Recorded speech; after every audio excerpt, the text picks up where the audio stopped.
Conviction. Un roman d'Ash Park. Par Megan O'Flynn. Prologue. Ashley Johnson sentit la haine dès qu'elle entra dans la salle d'audience par la porte derrière le siège du juge. Elle épaississait l'air, lui coupait le souffle et anéantissait l'espoir qu'elle avait réussi à rassembler en attendant dans sa cellule. Il n'y avait pas d'espoir dans cette pièce. Juste de la colère. Les menottes à ses poignets tintaient de façon obscène dans le silence accusateur de la salle d'audience. Il ferait aussi bien de la tuer, maintenant. Ce serait préférable à la lente agonie qu'elle endurerait en imaginant chaque événement important de la vie de sa fille, ses anniversaires, ses lettres d'admission à l'université, son mariage, depuis l'intérieur de murs de pierre.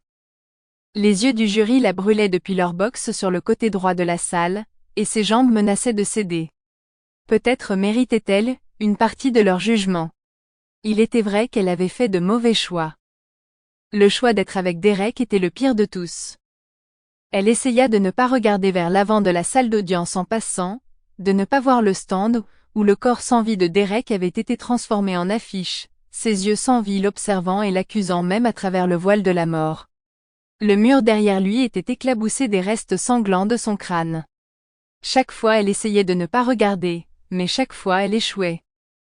Frank Griffin était assis, les épaules droites, la bouche serrée, ses lunettes à monture noire figées à mi-chemin sur son nez. Mais ses auriculaires tressaillaient, comme s'il pouvait lui aussi sentir l'énergie. Non pas qu'il soit jamais parfaitement immobile, sa bouche, ses doigts ou ses yeux, quelque chose bougeait toujours. Il n'aurait pas été son premier choix comme avocat de la défense, mais elle était fauchée. Et il était assez bon. S'il arrivait à la sortir de là. Les yeux rivés droit devant, ne pas regarder le jury.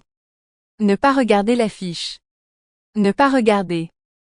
Derrière Griffin, le détective Eddie Petrosky fronçait les sourcils, plissant les yeux, agité.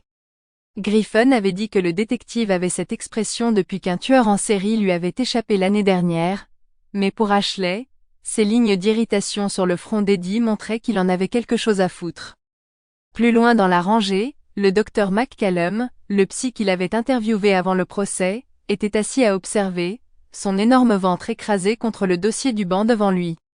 Il l'avait jugée dépressive, témoignant qu'elle avait probablement été suicidaire la nuit où Derek était mort. Il n'avait pas tort. Elle avait souvent prié pour la mort, bien qu'elle ne soit jamais passée près de l'acte.